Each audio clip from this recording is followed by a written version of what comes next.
टाकलेले, त्यांना कुठे उत्तर देऊ आम्ही?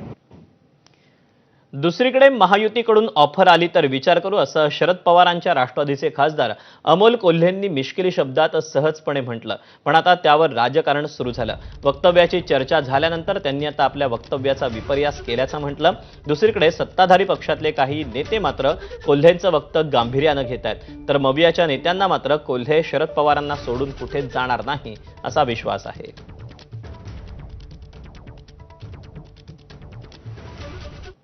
फार महत्त्वाची गोष्ट ही आहे की ही आमची सगळ्यांची मागणी आहे की Pune Nashik semi high speed railway ही जी आधी ठरली होती त्याच पद्धतीने ही व्हावी, ही जी आमची मागणी होती त्या संदर्भातला हा प्रश्न होता आणि त्याच्यावरचं ते उत्तर होतं. मला वाटतं कधी कधी काही लोक दिवसा स्वप्न बघतात, त्यातला हा प्रकार असेल. कारण राष्ट्रवादी काँग्रेस शरदचंद्र पवार पक्ष हा एकत्रच आहे, एकत्रच राहील आणि मी एका वाक्यात याचं उत्तर जे सांगतो की आदरणीय पवार साहेब सांगतील ते धोरण आणि बांधतील ते धोरण. डॉक्टर अमोल कोल्हे यांनी जर असं विधान केलं असेल तर ते दुर्दैव आहे. मी त्यांना ओळखतो. ते छत्रपती संभाजीराजांची भूमिका करतात, सध्या महात्मा फुल्यांच्या भूमिकेत आहेत. छत्रपती संभाजी आणि महात्मा फुले हे स्वाभिमानी आणि धर्माभिमानी, आणि त्यांच्या भूमिकेत शिरणारी व्यक्ती ही धर्मद्रोह आणि विचारद्रोह करणार नाही. तर यावरून महायुती आणि महाविकास आघाडीतल्या नेत्यांच्या काय प्रतिक्रिया आहेत त्याही आपण पाहूया.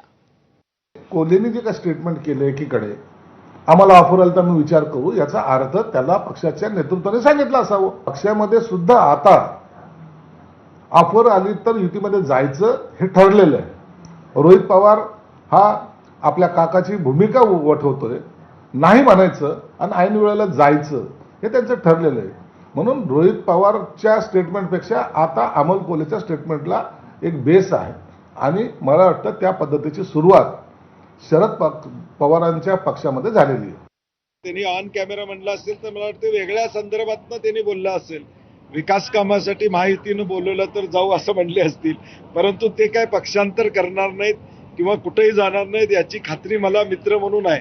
कारण की शाहू फुले आंबेडकरांच्या विचाराचे आमचे मित्र अमोल कोल्हे आहेत. तेव्हा मला नाही वाटत कारण नसताना ही शंका त्यांच्याबद्दल निर्माण करणं संयुक्तिक राहणार.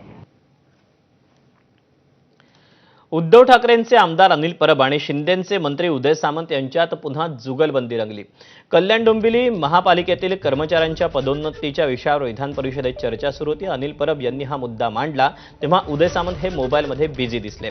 परब यांनी हे तात्काळ अधोरेखित केलं आणि सभापतींच्या निदर्शनास आणून दिलं. यावर आपण पावसाचे अपडेट घेत असल्याचं प्रत्युत्तर सामंतांनी दिलं.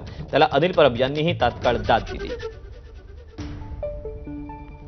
मंत्री महोदय मोबाईलमध्ये बिझी आहेत. मोबाईल अलाउडच नाही. बिझी आहेत ते. काय करणार? मोबाईलवर बिझी कसे असू शकतो? म्हणजे आहे मोबाईल तुमच्या? ठीक आहे, मला वाटलं नाहीये. याला हजरजबाबी म्हणतात.